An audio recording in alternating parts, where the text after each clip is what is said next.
Welcome back, folks, to the Legend of Zelda Link to the Past Let's Play here on the HeavyMix channel.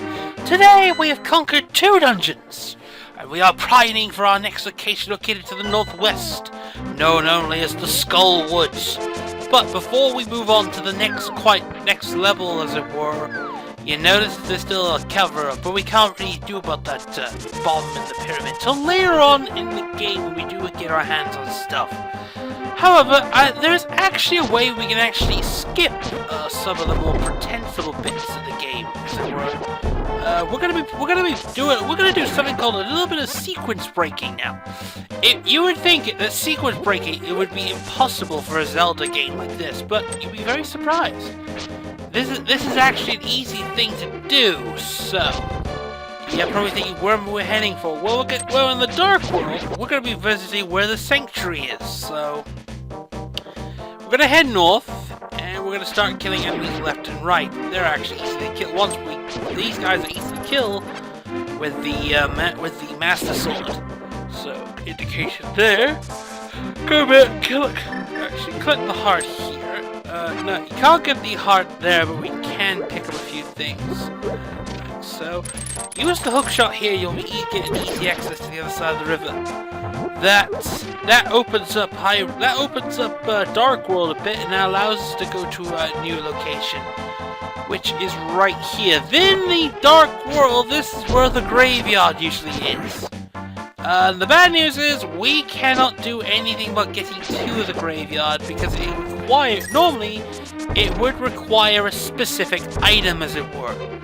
You see these black stones? Well, we need to lift them in a more delicate manner. But if you do your precise moment, you can actually skip the going to dungeon 4, as it were, in order to get this item, and you can actually counter this. Before we do, we need to temporarily head to the Dark World here. Well, actually, I kind of done goofed here. So, normally what you're supposed to do is use the magic mirror, go up this ledge here, as it were, and then use it again, like so. That gives us access to the entryway here, which in turn gives us access to a few things, minus me glitching through the fucking screen. Also maxing out my health, allowing me to idly use more of the sword beam. And speaking of Zelda, yes, I have seen the Link Between Worlds, and yes, it looks magnificent. It is really praised for being one of the best Zeldas ever made. Considering that the original, this game here is one of the 5 best Zeldas ever, I'm very surprised the new one for the 3DS can go so far and actually use it's sort of a sequel, and it is a return to the classic world, a good story as well, which doesn't really rely on old shit. And I've lost that one. Anyway, what you're supposed to do is use the magic mirror here. And if you time it right, you could actually go right between here. Get hit by the ghosts instead, and head down here. Your reward for skipping most of the dungeon here is the magic cape. The magic cape is a godsend in this game. It gives you invulnerability to spikes, and it will help you later on. And if you're wondering what I think of some of the new items in the game, holy shit, there's a fuck ton of good stuff. Give you an example.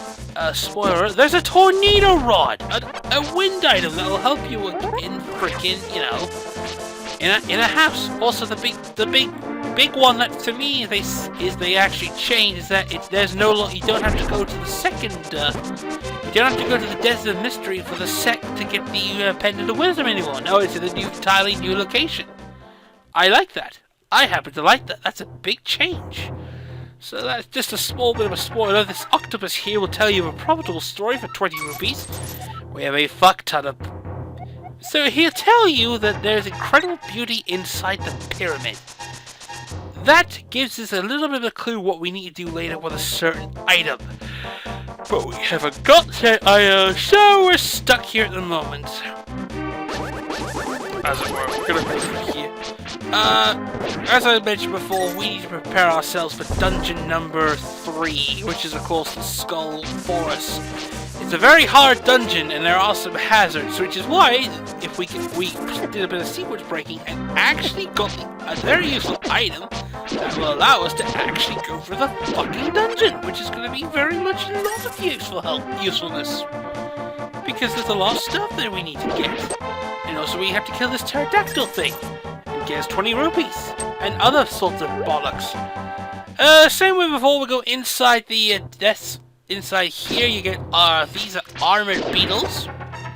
I always wondered these are armored beetles. I always wondered what they were, but you never know. Right, now you notice that these items bounce off. Now you couldn't get this item without the hook shot, which we need to get from dungeon 2. Cross that. Now this will be impossible to cross. See, it bounces off? Well, if you equip the magic cape and wear it, like so, you can go past this obstacle, giving you access to another heart piece, giving it a total, which I believe is 18? I'm not sure, we have a lot of heart pieces. I'm gonna have to go back to the footage to see how much we got, but we just pretty much add the amount of heart pieces there. We need to get 2 more before we can claim our 14 heart container. And I'm hoping for something much harder later on. Believe me, I really, really do. I have this funny feeling as well, I might be dead soon. You die in the lost world. How embarrassing is that? And I think that's yeah, another fatality in this bit. But I've been special when it comes to fairy placement. Yeah, speaking of bottles, they're gonna let you give Majora's Mask, as it were, and give you 6 bottles to use. I like this. More bottles makes it a lot more easier for me to take on the dungeons and use that mechanic to get through. In fact, this was the first game to introduce the fairy in the bottle mechanic, I believe. I might be wrong. Someone in the comment section can actually justify this one. So keep slashing through flowers and all sorts of, well, stuff.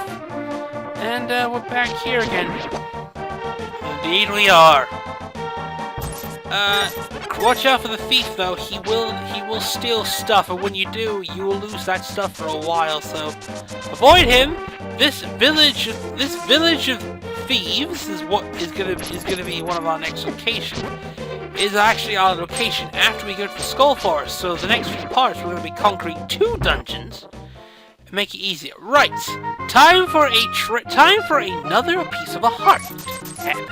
So, randomly placing one of each treasure chests is found another piece of heart, and then just reclaim the money we just lost. Boom! There we go. No need to come back.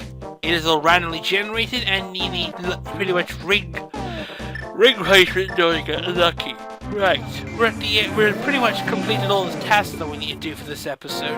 We just need to collect some items, just essential stuff. For the next part, we're going to be focusing on the Skull Woods, which is going to be an interesting little thing to do, because the Skull Woods is the hardest of the early dungeons. It's not Turtle Rock. Turtle Rock, you can forget that noise.